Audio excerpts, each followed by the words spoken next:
Well, we're at 64 minutes.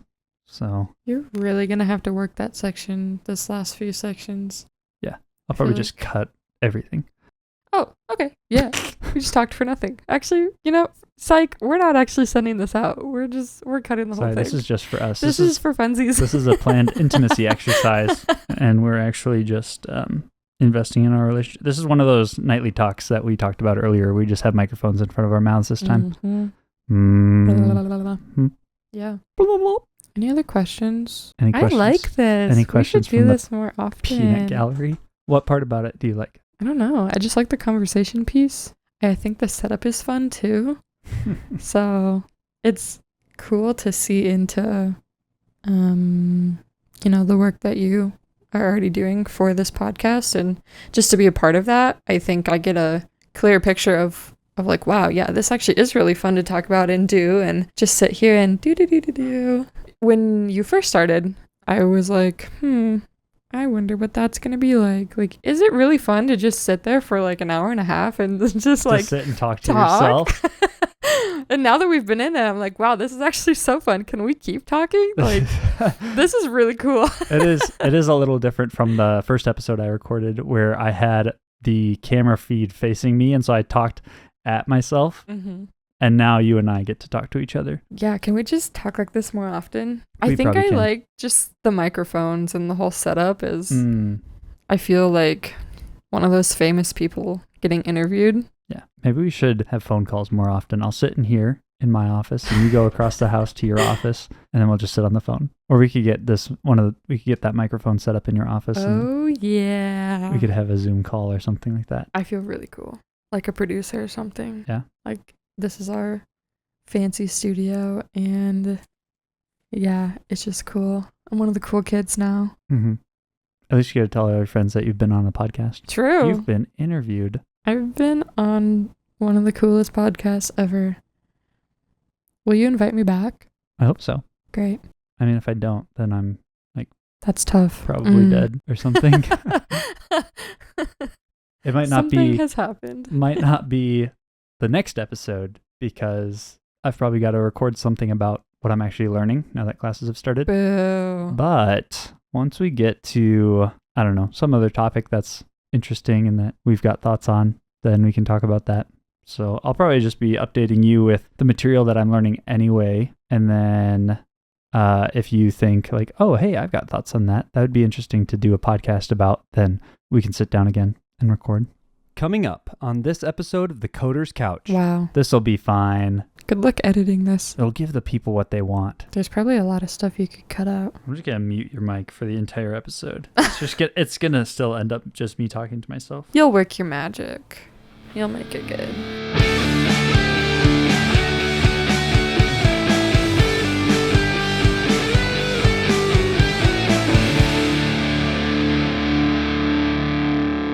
Is it too late to voice other concerns that I had? No. Great. What was your question about concerns? I asked, if you want me to read it, I said, what were some of the concerns that you had as we started on this journey? I think one of the things that I was actually pretty concerned about was I have just heard a lot of stories of people, just like from friends or just online in general, of, a boyfriend or a mom or a dad or somebody going to school, becoming a counselor, and then from there, their whole life is just a therapy session.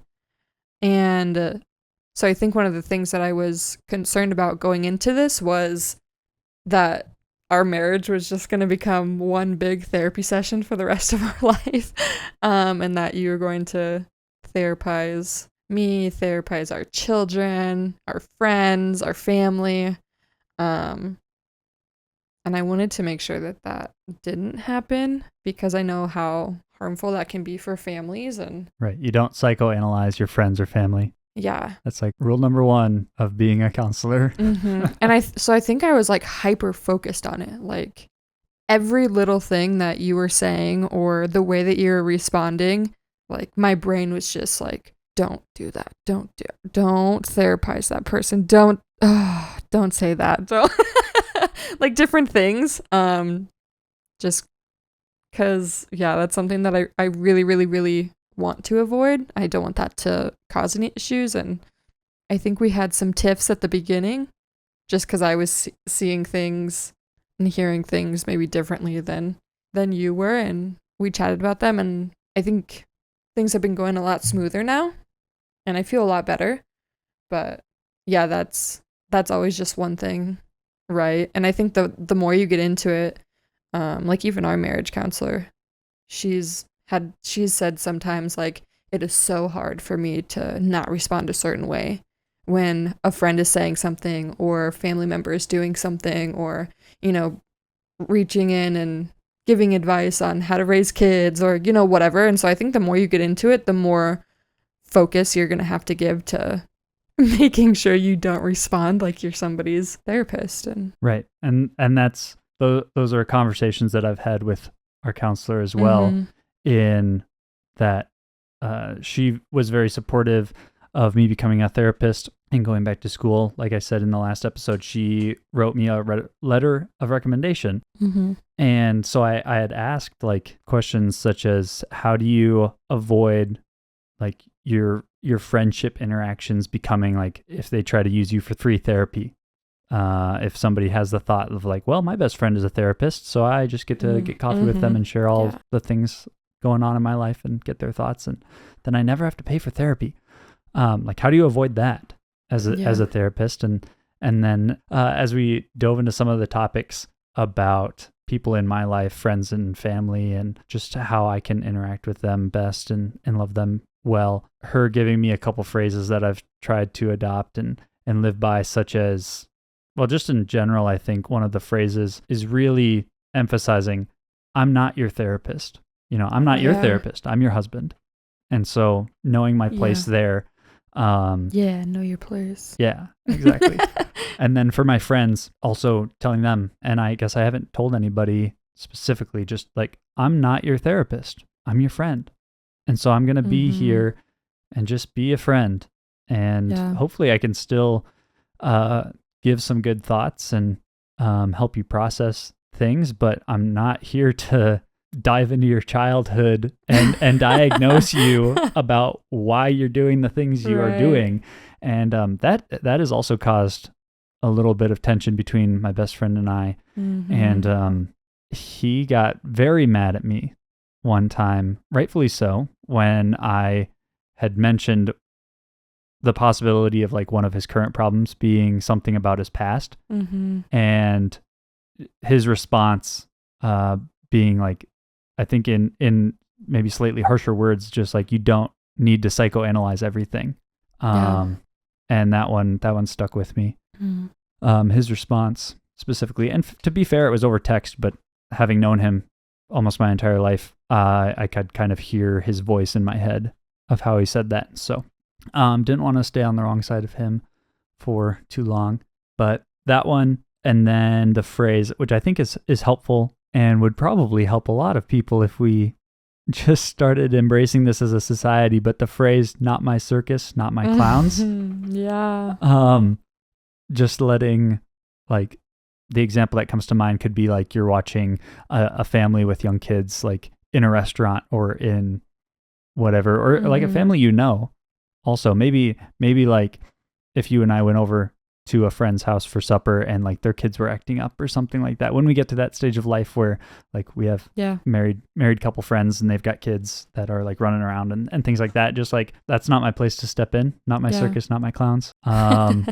As well as like hearing about the family of some of our friends, and like older, you know, their parents or their siblings or whatever, and how they're handling some tough situations or whatever it might be. Just like, it's almost just like a mind your own business, I think is a stance that you have to adopt as a therapist, because, and this is something that my counselor has shared. She said, it is so hard to watch the ones you love around you be unhealthy when you are actively pursuing being healthy, when you're pursuing health and the people around you are living in unhealth. Like, it's so hard to just watch them do it when you have ideas and you have all this education, you have the theories and you have the studies and you have statistics, and like, you can be right it's so hard watching them when they haven't asked you to step into that. And so that's something I'm trying to adopt as well, and just embrace that until you ask me to come into your world, and until you ask me to step into your situation and you want like actual advice, then I'm going to do my best to not share the unsolicited advice, because that usually does more harm than good for a relationship, I think. Yeah, and it's such a fine line too. I think now that you're stepping into this field, it's easier for you to possibly cross that line and then have somebody say, "Oh, well, there you go. You're psychoanalyzing, you're doing whatever." Whereas before you were in this field, it might not have been seen that way. And so I just feel like there's this very thin line of like, where are you stepping? What are you saying? How are people going to respond now that you're in this different field? Maybe I guess that's just from my perspective. It feels like there's a very thin line there. Yeah, I agree. I think there is a pretty thin line. Something I'm learning just in this first week of classes is kind of like what counseling is and what counseling is not. I have yet to read the part in the textbook that I'm supposed to read that kind of explains this, but the professor's addressing us as a class saying, you might have gotten into this field because people have said you're good at giving advice. Like, how many of you give it good advice? Like, every hand in the room shoots up. And how many people have been told that they give good advice? Everybody shoots their hand up, and then realizing that's exactly what therapy is not. That's exactly what counseling is not. Like, you can't give advice because your job is not to give them your thoughts to then direct their life. You have to help them find their own way. Yeah. And so really, and I've noticed this, and I think I've articulated this in different words to a friend, that therapy really is not just we're talking about it and I'm going to figure out your life for you. Yep. I'm here as a resource to point you in the direction of the tools that you might need to live the life you want to live.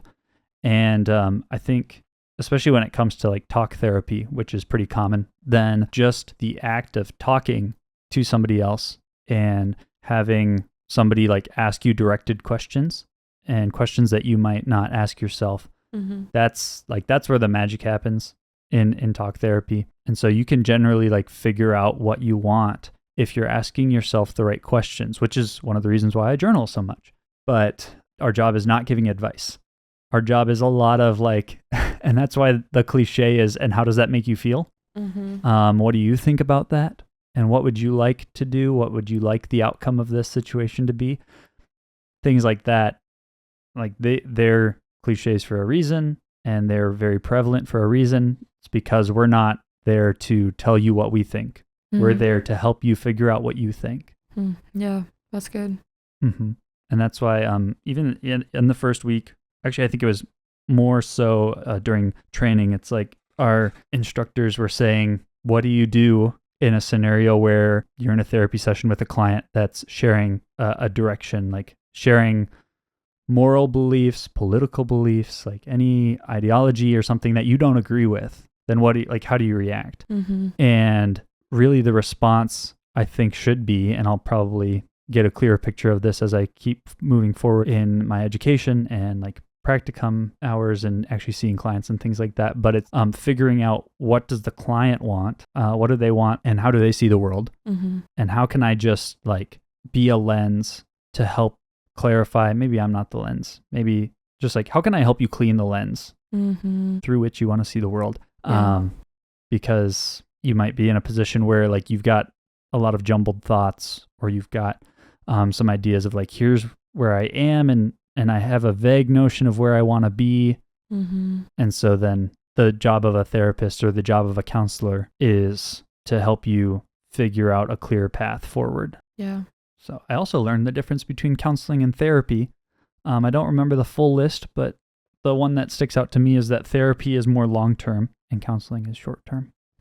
So therapy would like be an ongoing relationship, and then counseling would be more short-term, which is probably what I signed up for when we go to see our counselor. When I initially started seeing her after the stroke, and I had initially gone for stroke recovery just to talk to somebody, that's kind of the thing I had in mind is like, well, I'll just go and talk to them until I'm recovered, and then I don't know, we'll go from there. Like that's more counseling. And now it has turned into therapy. Yeah. I think a quote from one of the slides in my class, Developmental Issues in Counseling. I wrote down, a good deal of good therapy involves assisting clients in acquiring more efficient problem-solving skills. And so really what that is, I think the majority of therapy that's like really beneficial is just me helping you how to problem solve for yourself. And if we can get you to a place where you have the skills and the resources and the tools in your tool belt to figure out your own problems faster in a way that really resonates with you and the trajectory that you want for your life, I think that's the goal. I think this about part of my grad assistant job is like helping the tutors at the school tutor effectively. And then I also think this about counseling, but like basically your job is to make it so that you don't have a job anymore. From a tutor standpoint, like if you can help the students tutor themselves, then they don't need to come see you. Right. And then they just overall do better. And as a counselor, when I asked myself, would I want to stay in the like location we were in, there already seemed to be a lot of counselors, the thought crossed my mind like, well, what if everybody was a counselor? What if everyone was a therapist? I think the world would actually be a better place. Oh my probably. gosh. Can you imagine? Not even just from the logistical, like nobody can find a client because nobody needs counselors. But if everybody had the tools that they needed to live the life they wanted, then what kind of world would we live in? Oh yeah, I agree there.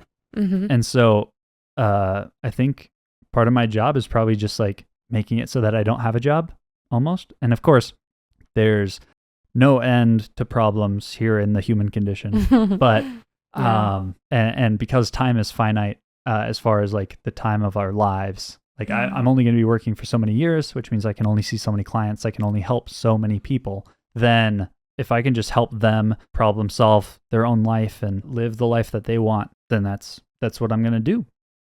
And I hope I don't know how to feel. Like I don't know if I would want to have a client, like hypothetically, a client who comes in and sees me like during my first year of a private practice and then stays with me like through the entire thing. Like I don't know is that good? Is that bad? Like it seems like a solid relationship, but then like have I failed at that point? Like I'm not giving you the tools you need to figure out your life for yourself. Yeah. I don't know. But I think if everybody were counselors, that wouldn't be so bad. Yeah. I mean, I wouldn't have a job. I have to figure out something else. But that's probably okay. I think the overall effect is net positive. That's like if nobody in the world was hungry, then food banks wouldn't exist. It's like, that's probably not a bad thing. Yeah, and you can do a lot with counseling. So even if you ran out of clients to see at your private practice or wherever, I know a lot of people who have gone to school for the exact same thing that you're going to school for, and they're not in that type of setting. And so I think that's the other great thing about you going to school for family and marriage therapy or just counseling in general is there are just so many options of things that you can do with it. And so even if you did run out of clients, which probably won't happen, but even if you did, there would still be doors that could be opened with your field. Yeah, I could definitely see myself like getting some kind of life coaching certification, some kind of coaching certification, and working with maybe business leaders or something like that. I would love to work for a school someday. Maybe it's helping faculty and staff, primarily helping students, I assume. Something like that. I see a lot of doors in the future. Yeah, just opportunities and different ways to go. Yeah. So I guess that's probably where we'll end this conversation because it's like late now. We've been sipping our coffee and holy cow, it's been, we've been recording for an hour and a half. So let's see. Chatterboxes. That's us. Yeah. So wanna first and foremost thank my wife. Thank you, babe, for being on my show. Thanks for having me. Yeah, of course. So, and then listener, thank you for listening and just being cool by tuning into the best podcast. And it's the best because my wife's here. Episode 3 specifically of The Coder's Couch. That's the best the best podcast. So You're too kind. And with that, I just want to say, don't do drugs, stay in school. Love you. Bye.